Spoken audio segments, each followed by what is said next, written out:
Before you stroll past, listen. I want to tell you an interesting story. What you're about to hear will make you stop whatever you are doing. Because this is the kind of story people don't forget. The kind that starts soft and then hits hard. Please comment where you are watching this story from. And it all began on a day when everything was normal. What happened next will shock you. The parking lot outside Rusty's Diner in Bakersville, Pennsylvania, was filled with the deep rumble of Harley-Davidson engines when 8-year-old Derek Holland came running out of nowhere, his sneakers slapping against the hot asphalt, screaming at the top of his lungs, "Wait! Stop! Don't start your bikes!" 12 leather-clad bikers turned to look at this skinny kid with messy brown hair and a torn Spider-Man t-shirt, waving his arms like his life depended on it. The engines went quiet, one by one. The silence that followed felt heavy, dangerous even. Big Tommy, the chapter president with a gray beard down to his chest and arms covered in faded tattoos, stepped forward. His boots made a scraping sound on the gravel.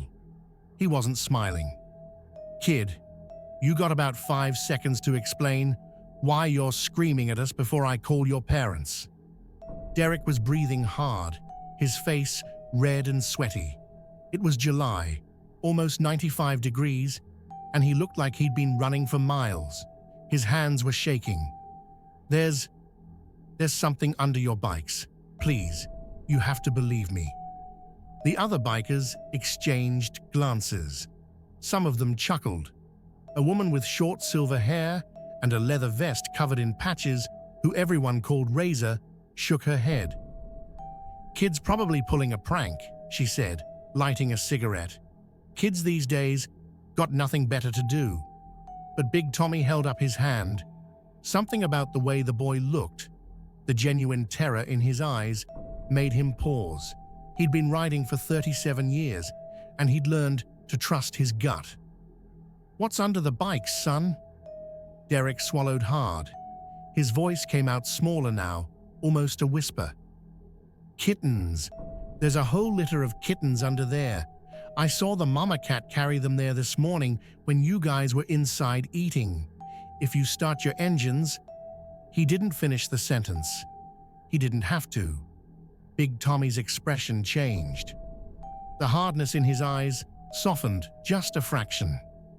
He walked over to his bike, a massive black and chrome Road King that had been his pride and joy for 15 years, and slowly crouched down. He pulled out his phone and turned on the flashlight. "Well, I'll be damned." The other bikers gathered around, crouching and bending to look. There, in the shadow, beneath Big Tommy's bike, nestled against the warm asphalt near the engine, were 5 tiny kittens. They couldn't have been more than a few weeks old. Their eyes were barely open. One was orange, 2 were gray, and 2 were black and white. They were curled together in a little pile, and nearby, watching them with suspicious green eyes, was their mother, a scraggly calico cat with a torn ear.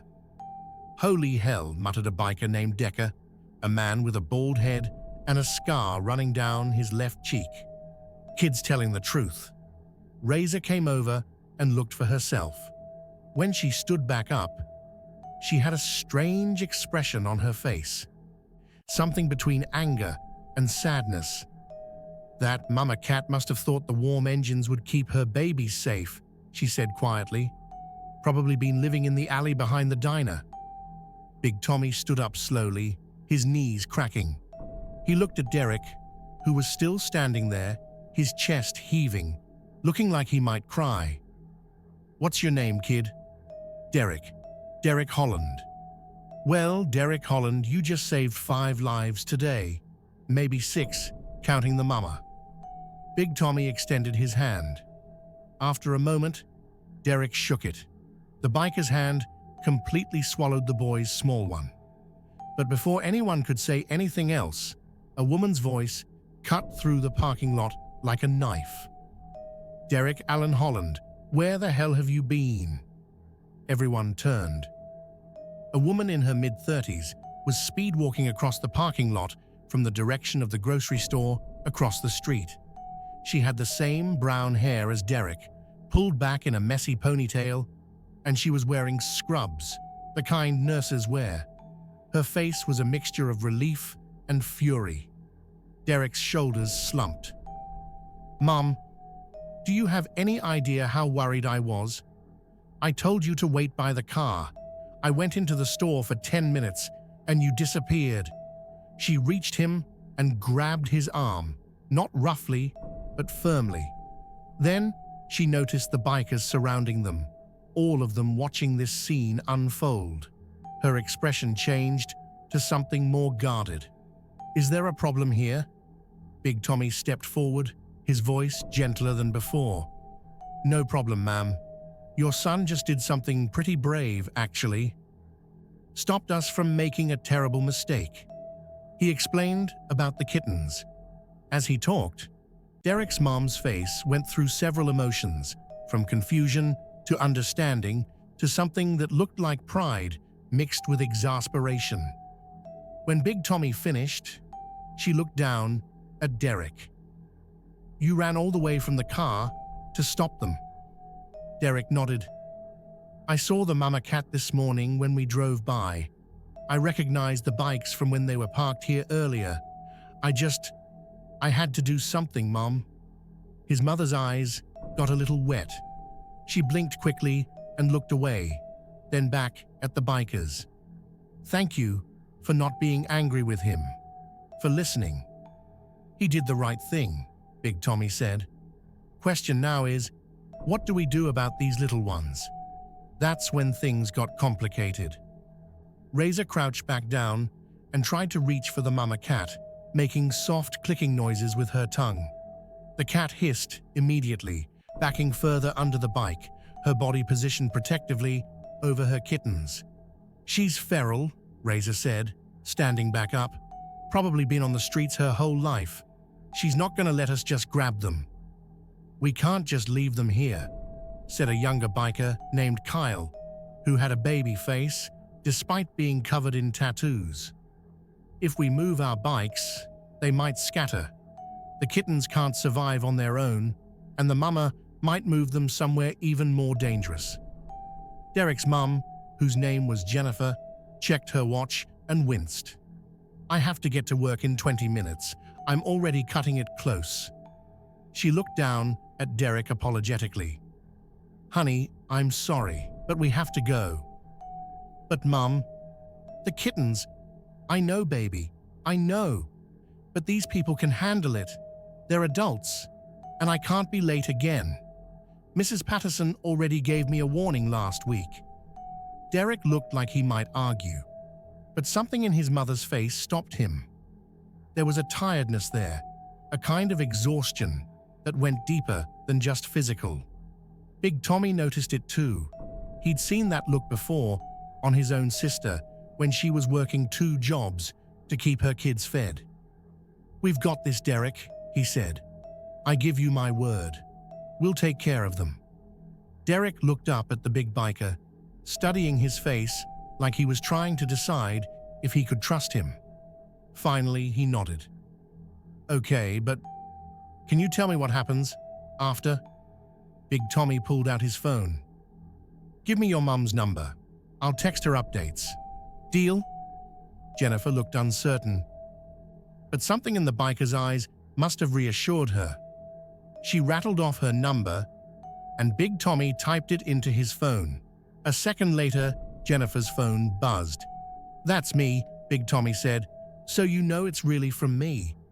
Jennifer took Derek's hand. "Come on, sweetheart. We really have to go." As they walked away, Derek kept looking back over his shoulder at the bikers gathered around the motorcycles. Big Tommy raised his hand in a small wave. Derek waved back. When they disappeared across the street, Decker let out a long breath. "So what now, boss?" Big Tommy scratched his beard, thinking. The other bikers waited. After nearly 2 decades leading this chapter, they knew better than to rush him when he was working through a problem. First thing, we call someone who knows about animals. Any of you know a vet? My girlfriend's cousin is a vet tech, Kyle offered. Works at that clinic on Morrison Avenue, about 15 minutes from here. Call her, see if she can come out here, or tell us what to do.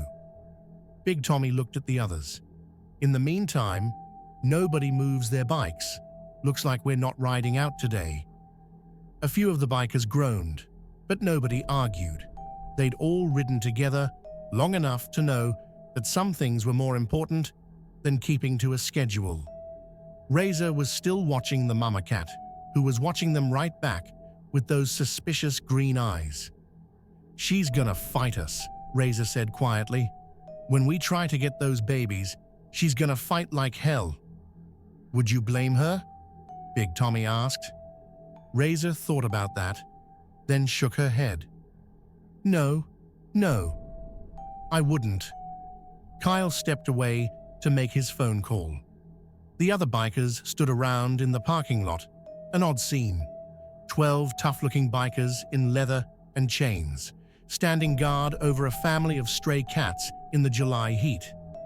Inside Rusty's diner, people pressed against the windows, watching, whispering, wondering what was going on. After about 5 minutes, Kyle came back, his expression troubled. "Okay, so I talked to Jessica. She says the mama cat needs to trust us before we try anything, or she might hurt the kittens trying to protect them. She says we should try to lure her out with food first, and she's coming here with a carrier and some equipment. But what?" Big Tommy asked. Kyle looked uncomfortable. "She says if the cat's truly feral, if she's too wild, she might need to be trapped and dealt with separately. The kittens might need to be bottle-fed if the mama won't come around." "Dealt with separately," Razor repeated, her voice hard. "That's a nice way of saying, put down." "I'm just telling you what she said." An uncomfortable silence fell over the group. The mama cat continued watching them, her tail twitching.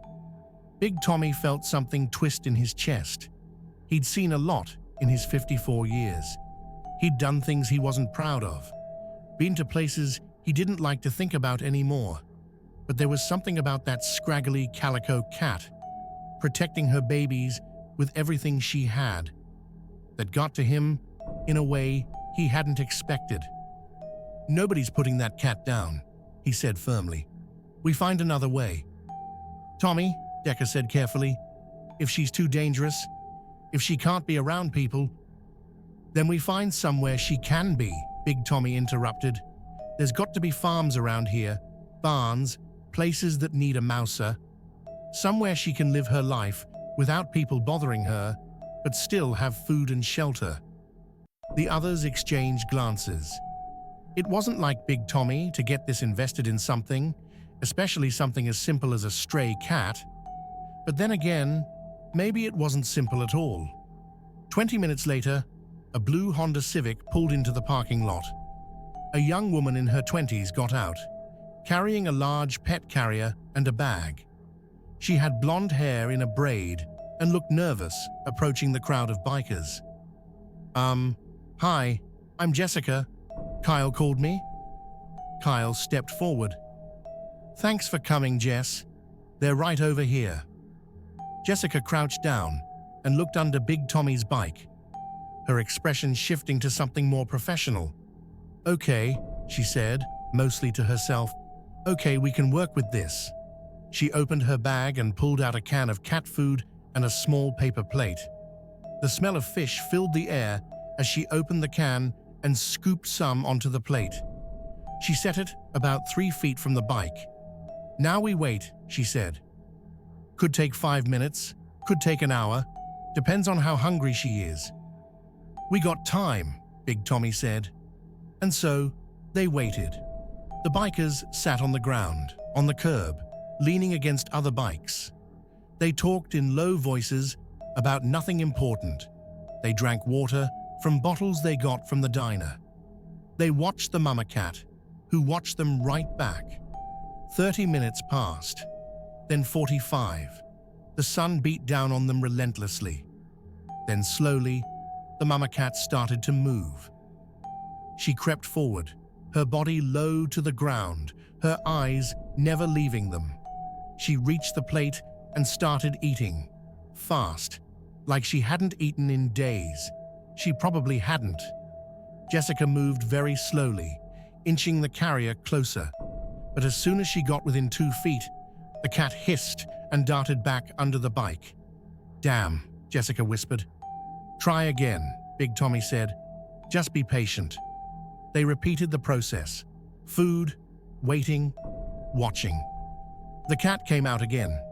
This time, when she was eating, Razor started humming softly, an old country song about going home. The cat's ears twitched, but she kept eating. "Keep doing that," Jessica whispered to Razor. Razor kept humming. The sound was surprisingly gentle coming from such a tough-looking woman. This time, when Jessica moved the carrier closer, the cat didn't run immediately. She tensed, ready to bolt, but she didn't. "That's it, Mama," Jessica said softly. "Nobody's gonna hurt you. We just want to help." The cat finished eating and licked her whiskers. Then she did something unexpected. She walked right up to the carrier, sniffed it, and jumped inside. Nobody breathed. Jessica's hand moved slowly, so slowly, toward the carrier door. The cat watched her hand move. 1 inch, 2 inches, 3. Then the cat bolted back out, darting under the bike again. "Damn it," Decker muttered. But Jessica was smiling. "That's actually good. She's curious. She's considering it. Give me 5 more minutes." 5 minutes turned into 10, into 15. The heat was getting brutal. Big Tommy could feel sweat running down his back, soaking his shirt under his leather vest. Then, suddenly, the mama cat made a decision. She started picking up her kittens, one by the scruff of their necks. She carried them, one at a time, into the carrier. The bikers watched in stunned silence. When all 5 kittens were inside the carrier, the mama cat sat in the opening, looking out at them with those green eyes. She was still suspicious, still ready to fight if she had to, but she'd made a choice. She'd chosen to trust, just a little bit. "Now," Jessica whispered, very, very slowly. Her hand moved toward the door again. The cat watched. Closer, closer. Jessica's fingers touched the door. The cat tensed, but didn't move. Jessica began to close it, millimeter by millimeter. The door was halfway closed when a loud car horn blared from the street behind them. The cat exploded out of the carrier, kittens tumbling everywhere, her claws out, hissing and spitting. She grabbed one kitten and ran, not back under the bike, but toward the alley behind the diner. "No!" Jessica lunged forward, trying to grab the other kittens, but they scattered in 4 different directions, mewing frantically. The bikers jumped into action. Kyle grabbed the orange kitten. Decker scooped up one of the gray ones. But the other 3 were gone, disappeared into the cracks and shadows of the parking lot. And the mama cat had vanished into the alley with the 5th kitten. Big Tommy stood there, breathing hard, looking at the chaos they'd created trying to help. 2 kittens crying in the arms of his brothers, 3 gone, and 1 mother cat who would never trust humans again after what she'd just experienced. Jessica looked devastated. "I'm so sorry. I'm so sorry. I thought—" "Not your fault," Big Tommy said. But his voice was heavy. He pulled out his phone and looked at Jennifer's number. He'd promised Derek he'd take care of them. He'd promised that little boy. And now he had to figure out how the hell he was going to keep that promise. If you're already feeling something for these kittens, for Derek, for these tough bikers showing their soft side, drop a like on this video. And stay with me, because what happens next, nobody saw coming. Big Tommy stood in that parking lot staring at the two kittens they'd managed to save, and all he could think about was the look on that little boy's face when Derek had waved goodbye. The trust in those eyes. The hope. He pulled out his phone and typed a message to Jennifer, then deleted it. Typed another one, deleted that too. How do you tell someone you failed? How do you explain that good intentions aren't always enough? Tommy, Razor's voice cut through his thoughts. She was standing at the edge of the alley where the mama cat had disappeared, looking into the darkness between the buildings. We can't just leave this. Those kittens won't survive out here alone. It's supposed to hit 98 degrees tomorrow. Jessica was sitting on the curb, holding one of the gray kittens against her chest. The little thing was crying, a high-pitched mewing sound that made Big Tommy's chest hurt. She looked up at him with red eyes. I messed up. That horn, it wasn't anyone's fault. But I should have worked slower. I should have... Stop. Big Tommy's voice was firm, but not unkind. Beating yourself up doesn't help those kittens. What we need is a plan. Decker was cradling the orange kitten awkwardly, like he'd never held anything so small and fragile in his life. The tough biker, with the scar on his face, looked terrified he might break it. These two need milk or formula or whatever kittens eat, Decker said, and they need it soon. They're trying to nurse on my finger. Kyle pulled out his phone. I can run to the pet store on 5th Street. They've got kitten formula there. My sister had to bottle feed a litter last year when she found them by the dumpster behind her apartment. Go, Big Tommy said. Take someone with you. Get formula bottles, whatever else they need, and get enough for 5 kittens, not 2. Kyle nodded and jogged to his bike. A younger biker named Derek, no relation to the kid, just an unfortunate coincidence that made Big Tommy's gut twist, went with him. They fired up their engines and roared out of the parking lot. That left 10 bikers, 1 vet tech, and 2 crying kittens. Big Tommy finally typed out a message to Jennifer. Ran into a complication with the cats, still working on it. Will update soon. He hit send before he could overthink it. The response came back within 30 seconds. Derek keeps asking about them. Please keep trying. Big Tommy closed his eyes for a moment. Yeah, no pressure. All right, he said, opening his eyes and looking at his crew. Razor, take Decker and Jessica. You 3 focus on the alley. See if you can find where the mama went with that kitten. Don't try to grab them, just locate them. The rest of us spread out and search for the other 3 babies. They can't have gone far. The group split up. Big Tommy walked slowly along the edge of the parking lot, checking under every car, every dumpster, every crack and crevice. The afternoon sun was brutal, and he could feel his shirt sticking to his back under his leather vest. He should have been on the road by now, riding with his brothers toward the cabin in the mountains where they always spent the 4th of July weekend. Instead, he was crawling around a parking lot in Bakersville, Pennsylvania, looking for kittens the size of his fist. His phone rang. It was Sheila, his ex-wife. He almost didn't answer, but something made him pick up. What? Wow, hello to you too, Tommy. Her voice had that edge it always got when she was annoyed with him. Your daughter called me, said you were supposed to pick her up for the weekend an hour ago. Where are you? Tommy felt his stomach drop. Sarah. He'd completely forgotten. With everything happening, it had just slipped his mind. I got held up. I'll be there soon. Held up? Tommy, she's 14. She's been sitting here waiting for you. checking the window every 5 minutes. Do you have any idea how that makes her feel? Tommy squeezed his eyes shut. He could picture Sarah perfectly, his little girl who wasn't so little anymore, sitting by the window with her overnight bag packed, watching for his bike, waiting for a father who'd let her down again. "Sheila, I said I'll be there. Something came up. Something always comes up with you." Sheila's voice had gone cold now, which was somehow worse than when she yelled. "You know what? Don't bother. I'll tell her you had something more important to do." "Wait, Sheila." But she'd already hung up.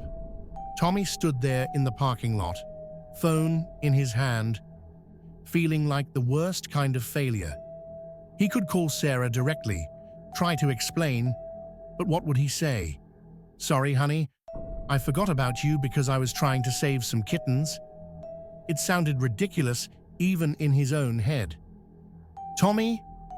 It was Razor, calling from the alley. Tommy shoved his phone in his pocket and jogged over. The alley was narrow, barely wide enough for two people to walk side by side. It smelled like garbage and stale beer. Dumpsters lined both sides, and there were stacks of wooden pallets, cardboard boxes, and various trash piled up. Razor was pointing at a gap between two dumpsters about halfway down. "She's in there. I can hear her moving around, and I saw her tail for just a second. But Tommy..." Razor's expression was troubled. "There's something else back there. It sounds like more kittens." Big Tommy and Razor carefully moved closer to the gap.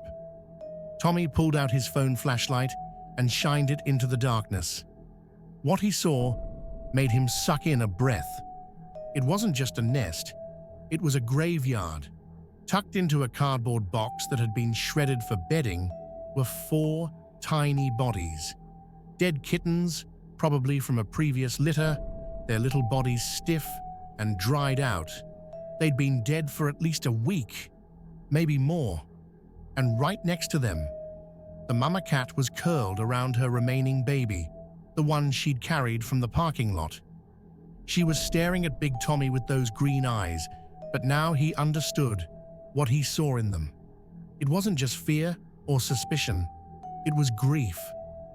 "Oh God," Razor whispered behind him. She'd seen it too.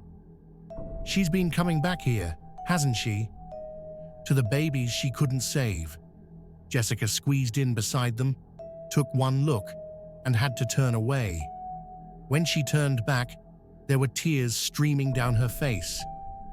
"This is why she moved her new litter under your bikes," Jessica said, her voice shaking. "The engines were warm. She was trying to keep these babies from ending up like those ones. She probably lost them to the cold, or maybe they got sick. Feral cat life expectancy is only about 2 years. Every litter is a battle just to keep them alive." Big Tommy felt something burning in his throat. He'd seen hard things in his life. He'd been in fights, seen friends die, watched his marriage fall apart. But something about this scraggly cat, trying so desperately to save her babies in the only ways she knew how, using the warmth of their motorcycle engines, hiding in alleys, fighting tooth and nail to protect them, it got to him in a way he hadn't expected. "We're getting those kittens," he said quietly. "All of them. And we're getting her somewhere safe. I don't care what it takes." "Tommy," Razor said carefully, "she's not going to let us near her now. Not after what happened in the parking lot. Then we trap her, humanely, whatever it takes." Jessica wiped her eyes. "I can get a humane trap from the clinic. It'll take me about 45 minutes round trip. But once she's trapped, she's going to be terrified. She might hurt herself trying to get out." "What choice do we have?" Tommy asked. Jessica didn't have an answer for that. They left the alley carefully, not wanting to spook the mama cat further. When they got back to the parking lot, Kyle and Derek, the biker Derek, had returned with supplies. They had 2 grocery bags full of kitten formula, tiny bottles, and something called kitten milk replacer. Got enough to feed an army of kittens, Kyle said. Then he saw everyone's faces. What happened? They explained about the dead kittens in the alley. Kyle's expression went from curious to horrified to angry. People just let this happen, he said. All around this city, probably all around the country. Cats breeding, kittens dying, and nobody gives a damn. Some people give a damn, Big Tommy said, thinking of Derek Holland running across a parking lot to save lives he'd never met. The trick is getting enough people to give a damn at the same time. Decker was trying to feed the orange kitten with one of the bottles. The tiny thing latched on and started sucking frantically, its little paws kneading against his hand. Despite everything, Decker smiled. "Little guy's hungry as hell," he said. "Look at him go." The other bikers gathered around to watch. Even in the midst of everything wrong, there was something right about watching this tiny life get what it needed. Jessica showed them how to hold the kittens properly, how to angle the bottle so they didn't get air bubbles, how to stimulate them to help them digest. Within 20 minutes, both kittens had full bellies and had fallen asleep, curled up in a nest of towels Jessica had brought. "Okay," Jessica said, checking her watch. "I need to go get that trap, but we still have 3 kittens missing, right?" "Right," Big Tommy confirmed. 2 gray ones and a black and white. "We need to find them before dark," Jessica said. "Once the sun goes down, they'll be nearly impossible to locate. And they won't survive the night without food. They're too young." The urgency in her voice got everyone moving again. The bikers spread out across the parking lot and the surrounding area. They looked under cars, inside dumpsters, behind tires, inside drainage pipes. People walking by stared at the sight of leather-clad bikers on their hands and knees, calling softly for kittens. Big Tommy was searching near the back corner of the diner when he heard it. A tiny, desperate mewing sound coming from somewhere above him. He looked up. There, wedged in the gap between the diner's wall and an old air conditioning unit on a second-floor landing, was a black and white kitten. It must have climbed up, or maybe fallen from somewhere higher, and now it was stuck. The gap was maybe 6 inches wide. The kitten was crying frantically. "Got one," Big Tommy yelled, "but we got a problem." The others came running. They all stared up at the kitten, about 15 feet off the ground, in a space too narrow for adult hands to reach. "How the hell did it get up there?" Decker asked. "Doesn't matter," Razor said. "Question is, how do we get it down?" Kyle pulled out his phone. "I'm calling the fire department." "No," said a voice behind them. They all turned. Standing there was a teenage girl, maybe 15 or 16, with long dark hair and a Rusty's Diner apron tied around her waist. She had a name tag that said Sophie. "The owner doesn't like the fire department coming here," Sophie said. "Last time they came for a grease fire, he had to shut down for health inspections, and it cost him a fortune. If you call them, he'll lose it. He's already mad about all of you taking up parking spaces all afternoon." "We're trying to save a kitten," Big Tommy said, his patience wearing thin. "I don't really care what your boss thinks about that." Sophie looked at the kitten, then at the bikers, then back at the kitten. Something changed in her expression. "I can get it," she said. "You?" Decker looked skeptical. "How?" "I'm small. I climb up there sometimes to smoke during my breaks where my boss can't see me. There's a ladder on the other side of the building that goes to the roof. I can climb down from there." "That's dangerous," Razor said. "What if you fall?" Sophie shrugged. "What if the kitten dies?" She had a point. Before anyone could argue further, Sophie disappeared around the corner of the building. They heard metal clanging, then footsteps, above them. A minute later, Sophie appeared on the roof, looking down at them. "I see it," she called down. "Give me a second." What happened next made Big Tommy's heart stop. Sophie swung her legs over the edge of the roof and lowered herself down, her feet finding tiny holds on the brick wall. She moved like a spider, carefully, deliberately. When she was level with the air conditioning unit, she reached into the gap. "Come here, little one," they heard her say softly. "Come on, I'm not gonna hurt you." The kitten mewed louder. "Sophie, be careful," Kyle called up. "I got it." Sophie's hand emerged from the gap, clutching a tiny black and white kitten. But as she pulled it free, her foot slipped. For one terrifying moment, she was hanging by one hand from the AC unit, the other hand holding the kitten against her chest. Every biker in that parking lot lunged forward, arms outstretched, ready to try to catch her. But Sophie found her footing again.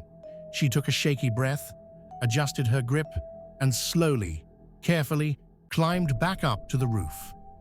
A minute later, she appeared around the corner of the building, her apron torn and her hands scraped up, but holding the kitten safe. The kitten was crying, and so was Sophie. "I thought I was gonna drop it," she said, her voice shaking. "I thought—" Razor pulled the girl into a hug, careful not to crush the kitten between them. "You didn't. You were amazing. Stupid, but amazing." Sophie laughed, a wet sound mixed with relief. She handed the kitten to Big Tommy, who cradled it gently. 3 down, 2 to go, plus the mama and the one she'd carried into the alley.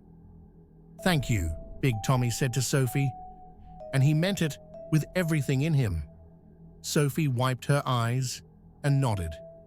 Then she looked at all of them, these rough-looking bikers covered in tattoos and leather, being so gentle with these tiny creatures. "You guys are pretty cool," she said. "I always thought bikers were just, scary." "We are scary," Decker said, with a slight smile.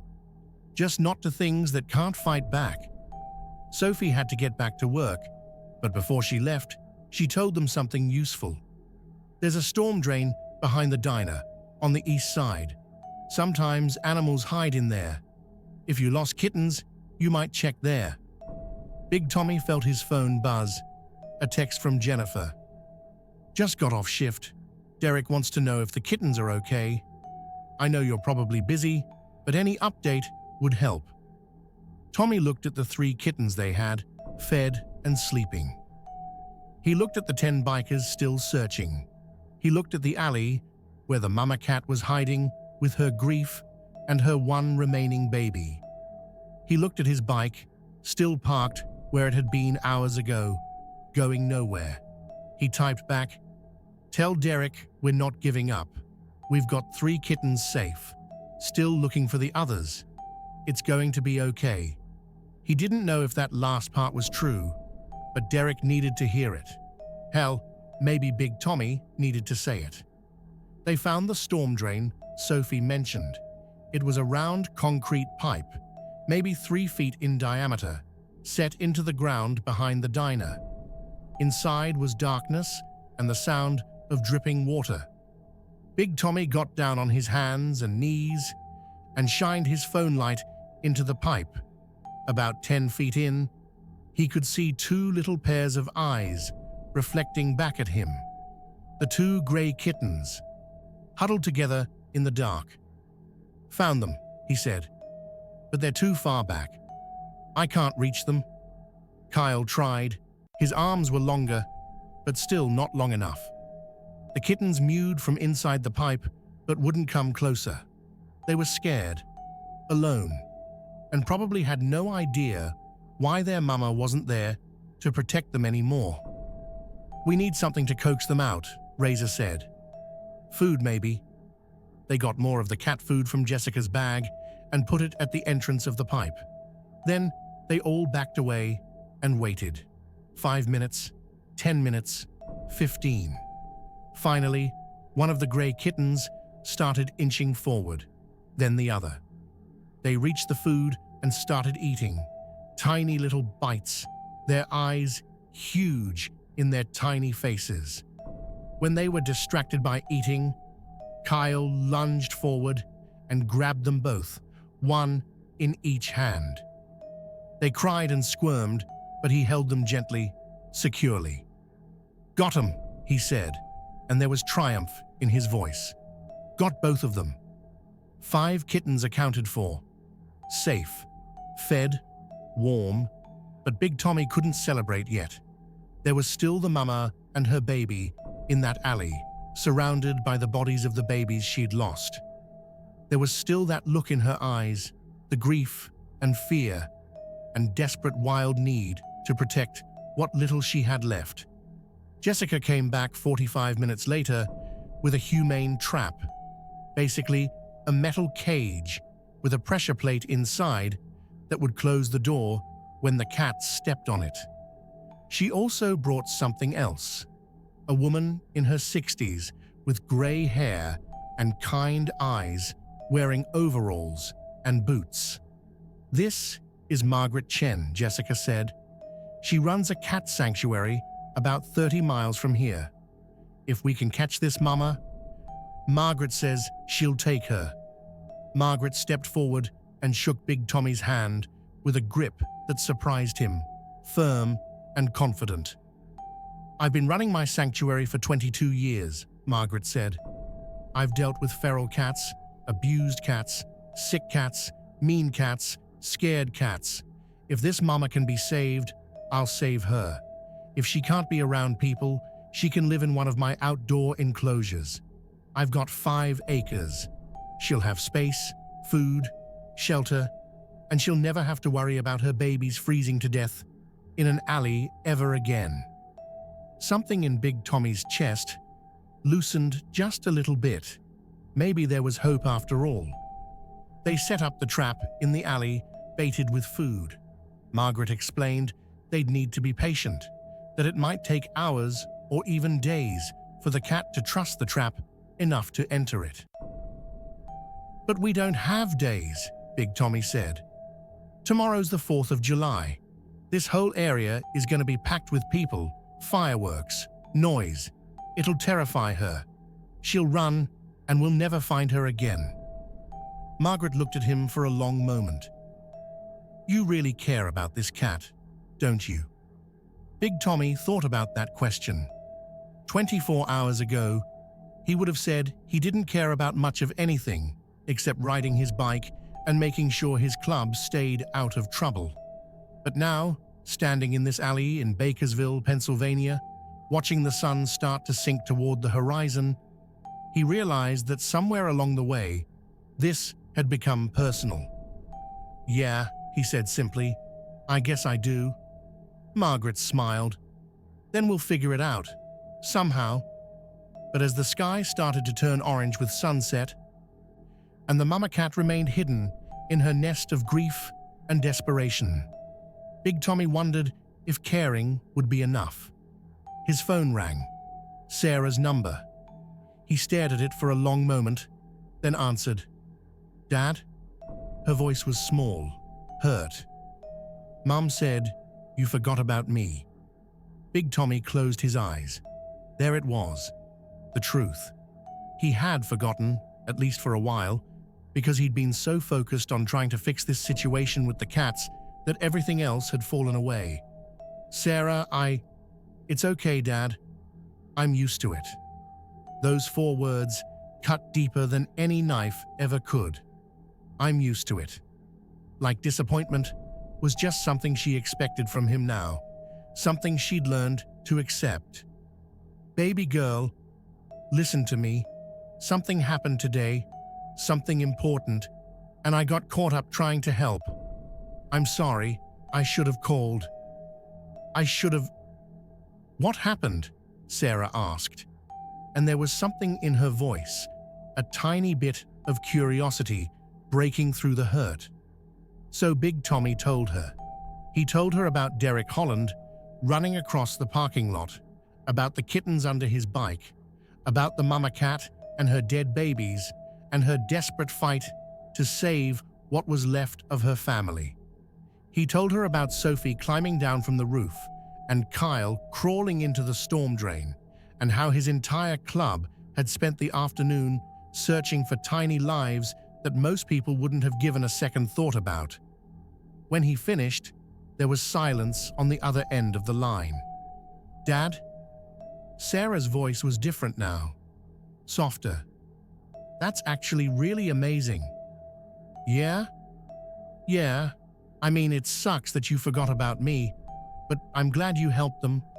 Those kittens, that mom cat, they needed someone. I can wait until tomorrow. They couldn't." Big Tommy felt his eyes getting hot. When had his little girl gotten so understanding, so mature? "I love you, Sarah. I love you too, Dad. Hey, can you send me pictures of the kittens?" Big Tommy almost laughed. Of course she'd want pictures. "Yeah, baby, I can do that." After he hung up, he sent her photos of all 5 kittens, curled up sleeping in their makeshift nest. 30 seconds later, she sent back a stream of heart emojis. If you're still with me, watching these tough bikers show what real strength looks like, hit that subscribe button. Because this story is about to take a turn that nobody, and I mean nobody, expected. Trust me, you don't want to miss what happens next. The sun was setting, painting the alley in long shadows. The mama cat hadn't touched the trap. The holiday weekend was approaching, and Big Tommy had made a promise to a little boy with hopeful eyes that he was running out of time to keep. Then Razor's phone rang. She answered it, listened for a moment, and her face went pale. "Tommy," she said, her voice strange, "you need to hear this." Big Tommy took the phone from Razor's hand. On the other end was a man's voice he didn't recognize, deep and rough with age. "This Tommy, the biker guy?" "Yeah. Who's this?" "Name's Frank Holland. I'm Derek's grandfather. My daughter Jennifer gave me your number. Listen, we got a situation here, and I think you need to know about it." Big Tommy felt his stomach tighten. "Is Derek okay?" "Derek is fine, physically anyway, but mentally, emotionally, that's a different story." Frank paused, and Big Tommy could hear him take a shaky breath. "I don't know if Jennifer told you much about our family situation, but Derek, he's been through some things, hard things. His father died 2 years ago. Drunk driver hit him head-on coming home from work. Derek was in the car." Big Tommy closed his eyes. "Jesus." Derek survived without a scratch, not a single bruise. But his dad, well, Derek watched him die waiting for the ambulance. Kid was 6 years old. 6. And ever since then, he's had this thing about saving things. Animals mostly. Birds with broken wings, bugs stuck in pools. One time he tried to save a damn wasp that was drowning in a soda can. Jennifer thinks it's his way of dealing with not being able to save his dad. Big Tommy's hand tightened on the phone. Suddenly, the image of Derek running across that parking lot took on a whole different meaning. It wasn't just about kittens, it was about control, about being able to fix something in a world where he'd learned too young that sometimes you can't fix anything at all. "Why are you telling me this?" Big Tommy asked quietly. "Because he won't sleep. It's almost 9 o'clock at night, and he's sitting by the window with Jennifer's phone, waiting for you to text updates. He ate maybe 3 bites of dinner.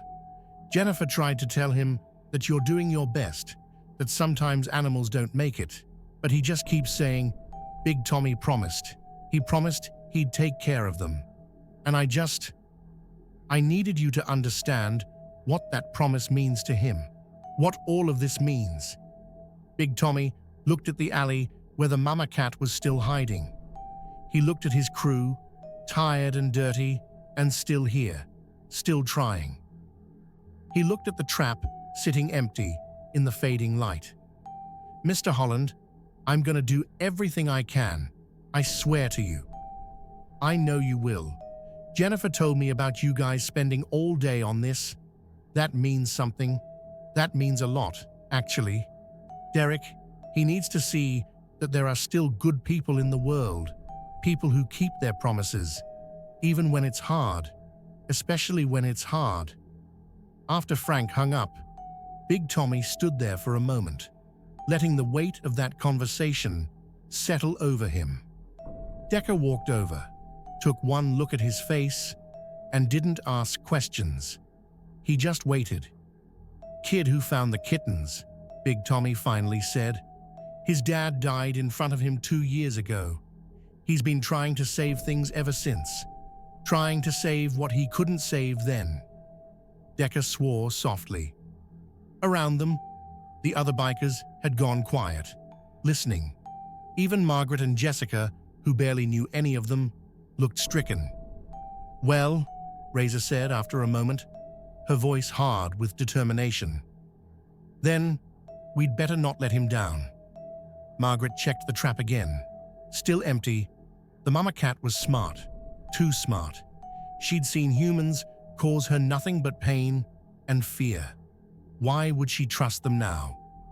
"We could wait her out," Margaret said. "Eventually, hunger will drive her in, but it could take days, maybe a week."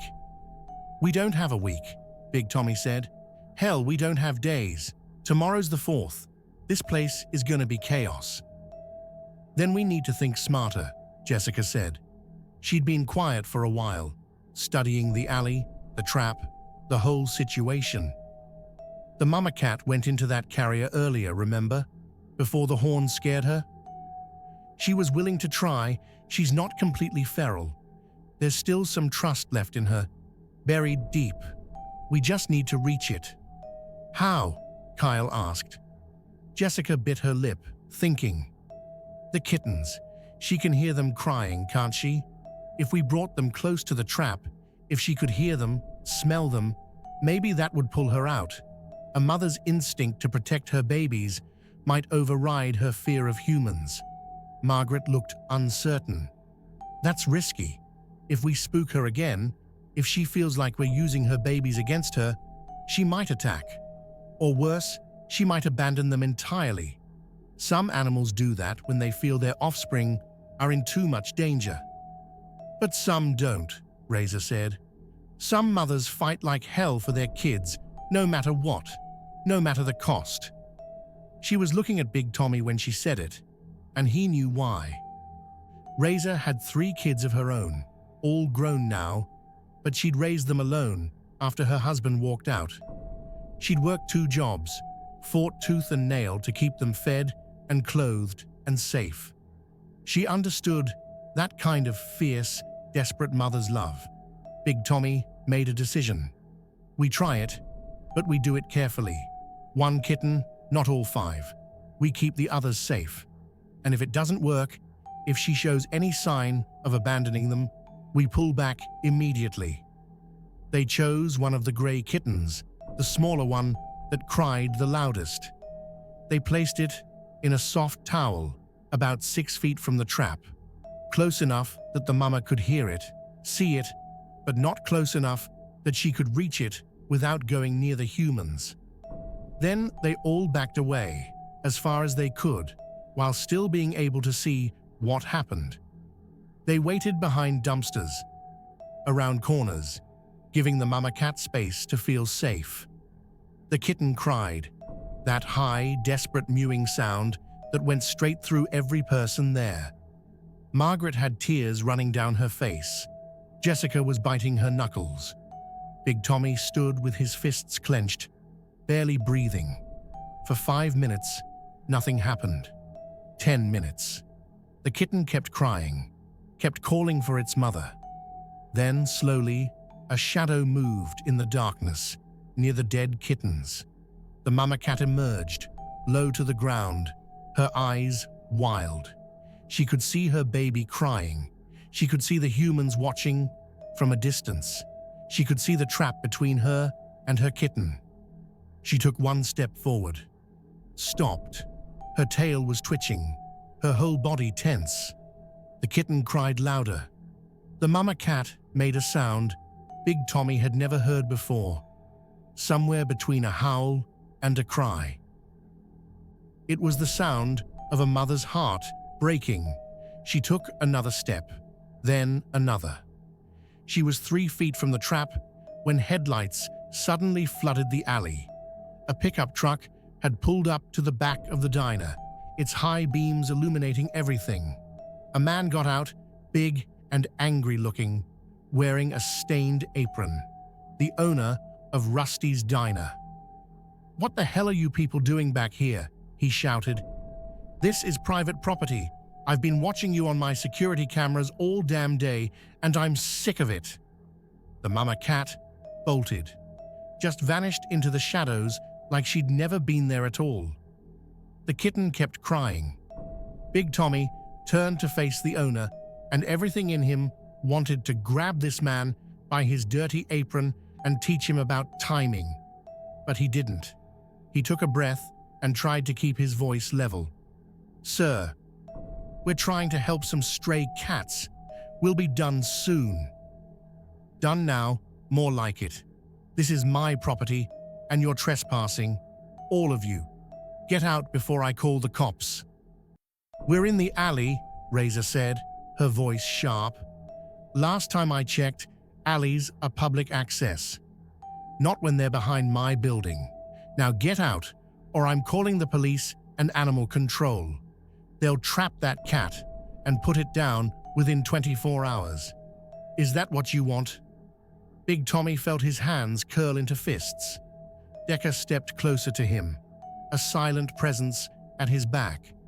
The other bikers were moving in too, forming a wall. This could go bad very quickly. Then Sophie appeared in the doorway of the diner behind her boss, her face red and her eyes blazing. "Carl, stop being such an asshole." Her boss whirled around. "What did you just say to me?" "You heard me. These people are trying to save animals. Save them. And you're out here threatening to have them killed because what? They're taking up space in an alley full of garbage. What the hell is wrong with you?" "You're fired," Carl snarled. "Get your stuff and get out." Sophie yanked off her apron and threw it at his feet. "Good. I've been wanting to quit this dump for months anyway. The health inspector would have a field day with your kitchen. Want me to give them a call?" Carl's face went purple. For a second, Big Tommy thought the man might actually have a stroke right there in the alley. Instead, he jabbed a thick finger at Sophie. "You say one word to anyone about this place, and I'll sue you for slander." "It's only slander if it's not true, Carl. And we both know every word would be true." Sophie walked past her, now ex-boss, without another glance. She stopped in front of Big Tommy and the others, picked up the crying kitten, and cradled it against her chest. "Come on," she said. "I know another place we can try. My aunt's house. She's got a barn, with strays living in it. If we can trap the mama, maybe we can bring her there with her babies. At least until we figure something else out." Carl was still sputtering behind them, but nobody was paying attention to him anymore. They gathered up their gear, the kittens, the trap, everything. Margaret pulled Sophie aside. "You just lost your job for this," Margaret said quietly. "For cats, you don't even know." Sophie shrugged, but Big Tommy could see her hands were shaking. "Jobs come and go, but doing the right thing, that matters. My dad taught me that before he died. He said the measure of a person isn't what they do when people are watching. It's what they do when nobody would blame them for walking away." Margaret smiled. "Your father was a wise man, and you're pretty wise yourself." She pulled out a card and handed it to Sophie. "Come see me next week. I need help at my sanctuary. It doesn't pay much, but it's honest work, and you'd be making a real difference." Sophie's eyes went wide. Are you serious? Dead serious. Anyone willing to climb down from a roof and lose their job for a kitten is exactly the kind of person I want working with me. Sophie hugged Margaret so hard that the older woman laughed and had to steady herself. Then Sophie led them to her car, a beat-up Honda Civic with a cracked windshield. She gave them an address about 10 minutes away. "Follow me," she said. "My aunt's kind of eccentric, but she's good people. She'll help." As they walked back to their bikes, Big Tommy's phone buzzed. Jennifer. Derek fell asleep finally, but he's got that kitten picture you sent printed out and taped to his wall. Please tell me you're close to figuring this out. Big Tommy looked at the 5 kittens they had safe, sleeping in their carriers. He looked at the alley, where the mama cat was somewhere in the darkness with her last baby, more scared than ever. He looked at his crew, exhausted and dirty, and still here, still fighting. He texted back, getting closer, not giving up. They followed Sophie through the darkening streets of Bakersville. The neighborhoods got quieter, the houses more spread out. Finally, they turned down a long gravel driveway that led to an old farmhouse with peeling paint and a front porch covered in wind chimes. A woman came out before they'd even parked. She was in her 60s, thin and weathered, wearing jeans and a flannel shirt. Her gray hair was in a braid down her back. She took one look at the line of motorcycles pulling up to her house and didn't even blink. "Sophie, what's all this?" "Aunt Linda, these are... well, they're people trying to save some kittens. I told them about your barn cats. We need a place to trap a feral mama, and I thought maybe..." Linda looked at the bikers, at Jessica and Margaret, at the carriers full of sleeping kittens. Then she looked back at Sophie, and her expression softened. "You lost your job over this, didn't you?" Sophie nodded. Linda sighed, but she was smiling. "You're just like your father. He couldn't walk past suffering either. All right, bring them around back. Let's see what we can do." The barn behind Linda's house was old, probably 100 years if it was a day, but it was clean, and there were cats everywhere. Tabbies, orange cats, black cats, calicos, at least 20 of them, lounging on hay bales, sleeping in the loft, grooming themselves in corners. When the door opened, several of them came running, meowing loudly. "I feed the strays," Linda explained. "Have been for 15 years. They come and go as they please, but this is home base for most of them. They're all fixed, thanks to a mobile vet clinic that comes through twice a year. They keep the mice down, I keep them fed. We have an understanding." "This is perfect," Margaret said, looking around. "If we can trap the mama and bring her here, she'd have other cats around, space to decompress, and eventually she might calm down enough to be handled, or at least to live a decent life." "But we still have to catch her," Razor pointed out, "and we don't even know where she is now. She ran when that idiot turned on his headlights." "She'll go back to her nest," Jessica said. "That's where her baby is, the one she carried into the alley. She won't leave it." Big Tommy checked his watch. It was almost 10 o'clock. They'd been at this for more than 9 hours. His back hurt. His legs hurt. He was hungry and tired, and his daughter was probably lying in bed, wondering if her father was ever going to get his priorities straight. But he wasn't done. Not yet. "All right," he said. "Here's what we're gonna do. Jessica, Margaret, you two stay here with the kittens. Linda, if it's all right with you, we'll set up the kittens in the barn. Sophie, you stay too. Make sure they're warm and fed every few hours. The rest of us are going back to that alley. We're going to sit there all night if we have to." When that mama cat comes back to her nest, we're gonna be ready." "Tommy," Decca said carefully, "it's been a long day.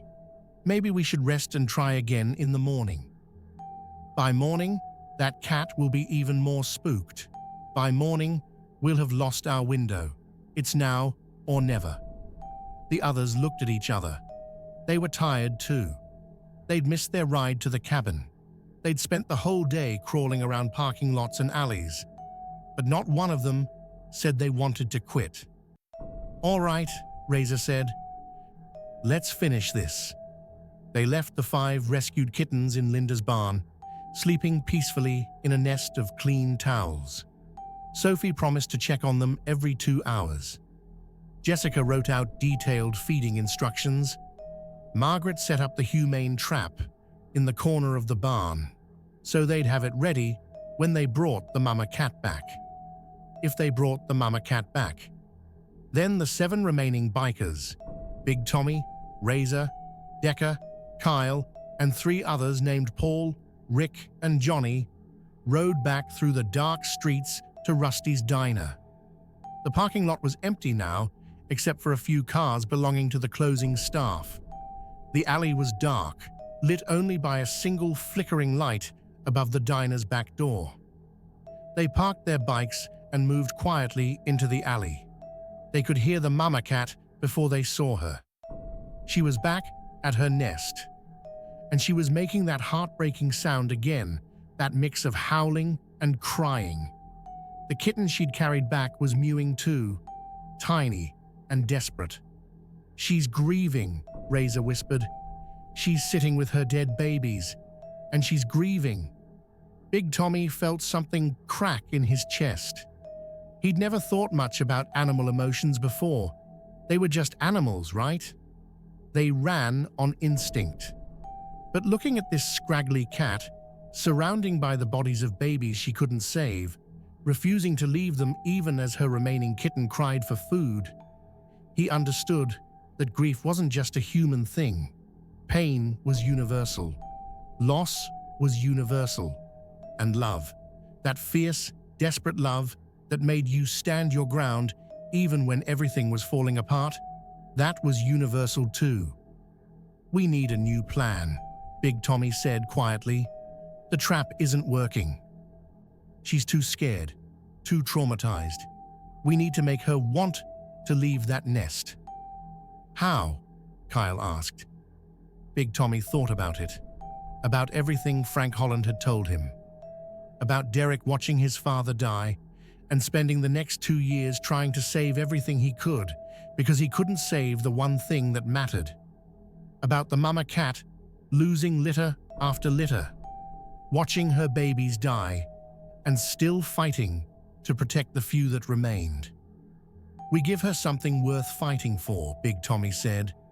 "We show her there's a better place than this alley, that her baby doesn't have to end up like the others." He pulled out his phone and called Sophie. "Bring one of the kittens back, just one, the orange one, and bring it to the alley, but stay back. Stay in your car until I tell you it's safe."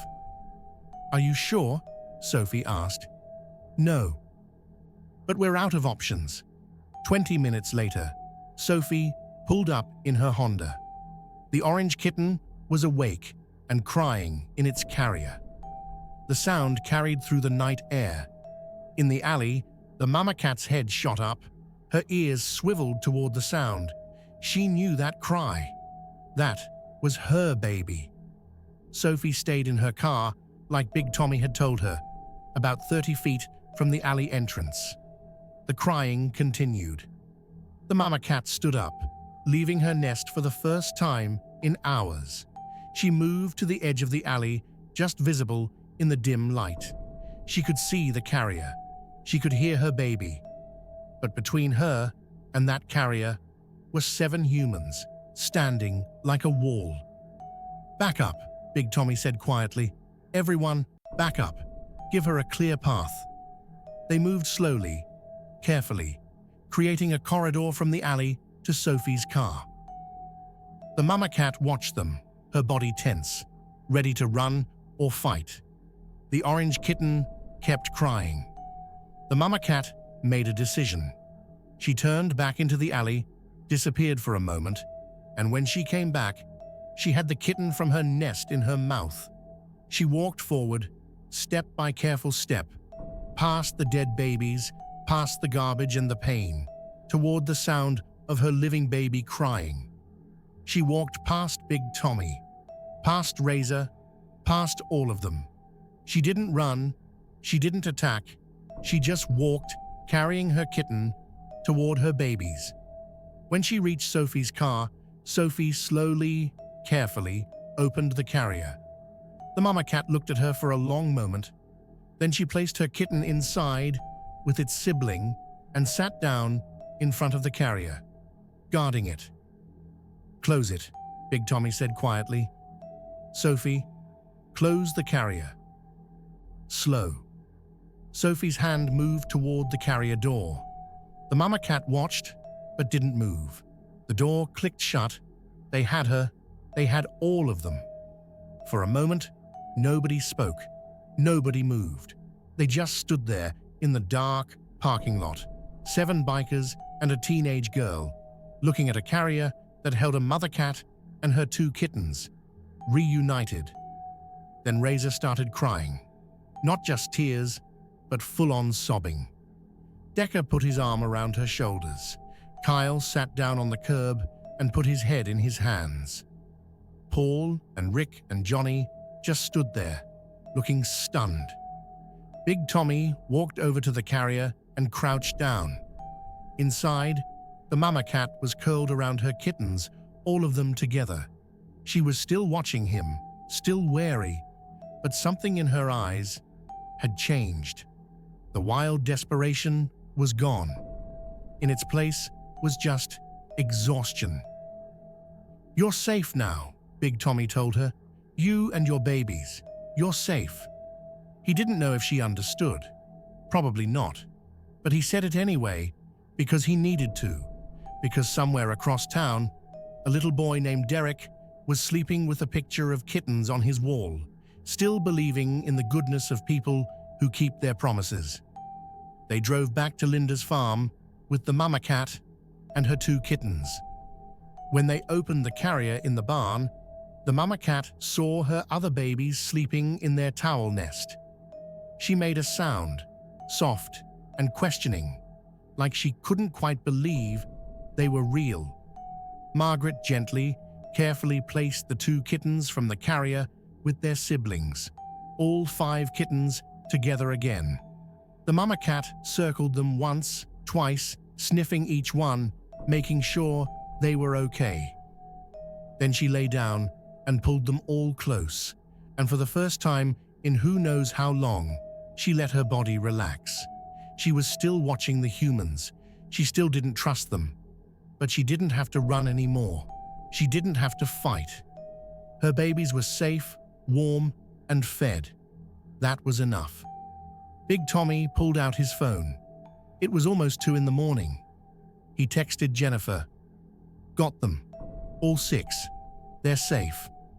The response came back immediately, even though it was the middle of the night. "Derek is going to be so happy. Thank you. Thank you so much." Then another message. "Can he meet them? Tomorrow maybe? He keeps asking if they're okay." Big Tommy looked at Margaret, who was sitting on a hay bale, watching the cat family with a soft smile on her weathered face. "Margaret, would it be okay if the kid who found these cats came to visit?" "Tomorrow, maybe." Margaret looked at him. "The one whose father died?" Big Tommy nodded. "Bring him," Margaret said. "In fact, bring him every week if he wants. I could use a volunteer, and something tells me this boy has a lot of love to give." Big Tommy texted back, "Bring him to Margaret's sanctuary tomorrow. Address is..." He got the details from Margaret and sent them. She says he can come visit whenever he wants. Jennifer's response was a string of heart emojis, followed by, "You have no idea what this means to us. What you all did today. Thank you." The bikers stayed at Linda's farm until the sun started to come up. They took turns watching the cat family, making sure everyone was okay. Linda made coffee and scrambled eggs for everyone at 4 in the morning. Sophie fell asleep in the hayloft with 3 of Linda's barn cats curled around her. As the sky turned pink with dawn, Big Tommy walked outside and sat on Linda's porch. His whole body ached.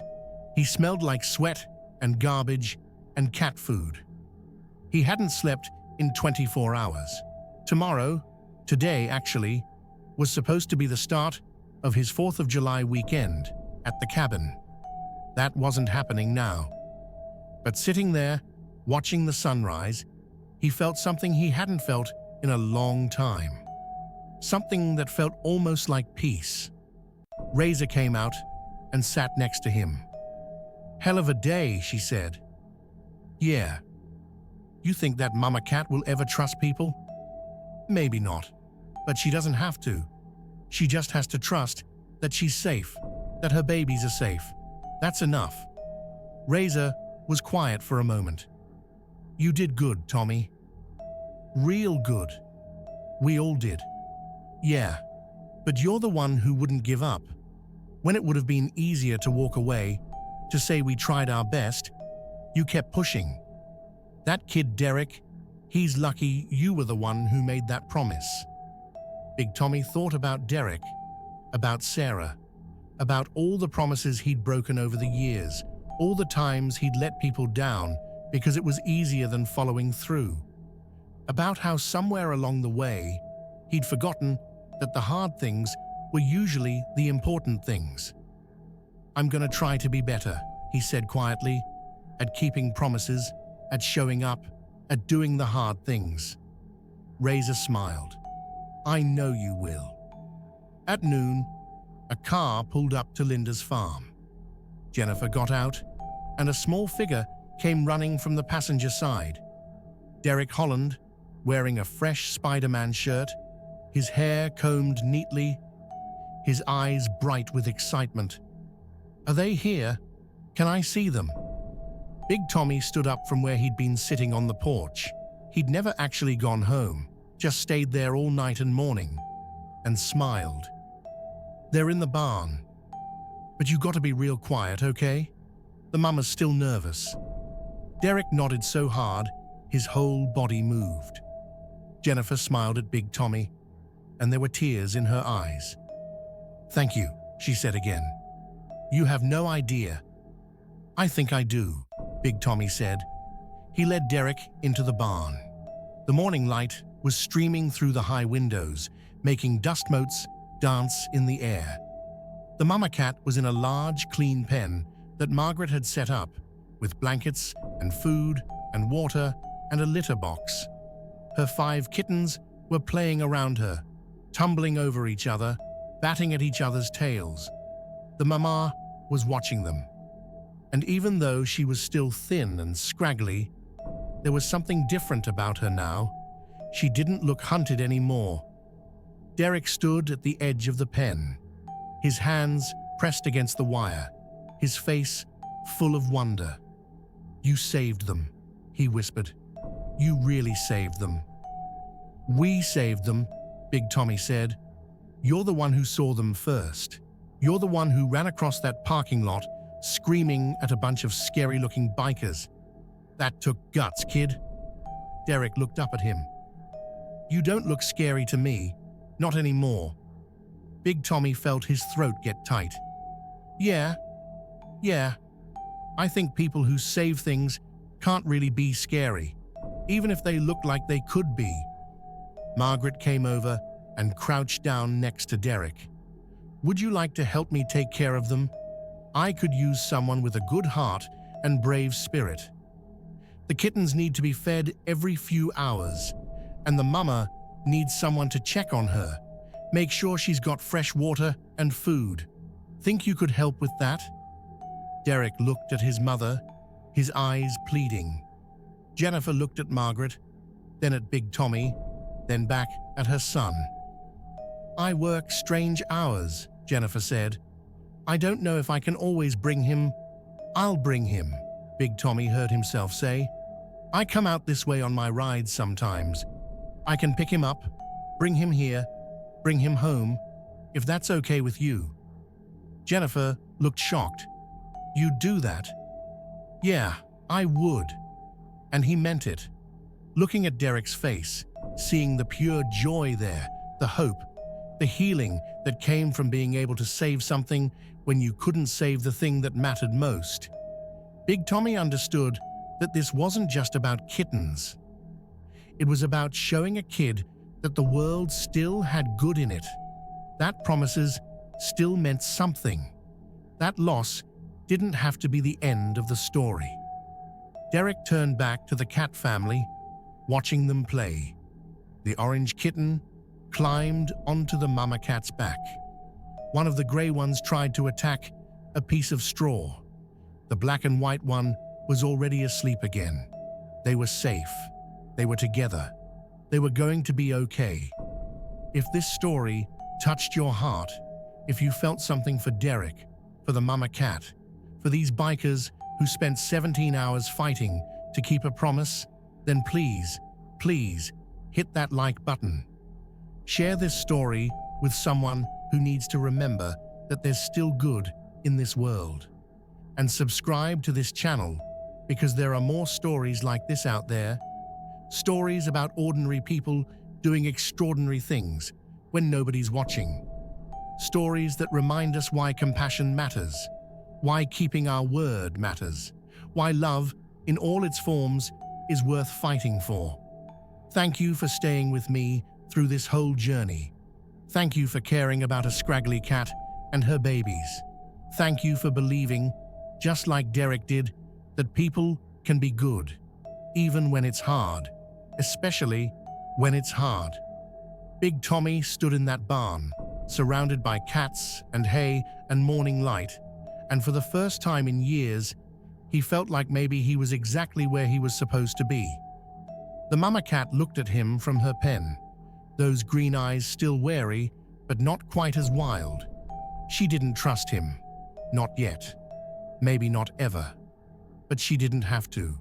She just had to know that her babies were safe. That they'd have enough to eat. That they'd never have to curl up next to dead siblings in an alley again. That was enough. That was everything. And somewhere in Bakersville, Pennsylvania, a little boy who'd watched his father die and spent 2 years trying to save the world, one small life at a time, finally had proof that sometimes, just sometimes, the good guys win. Sometimes the promise gets kept. Sometimes love is enough.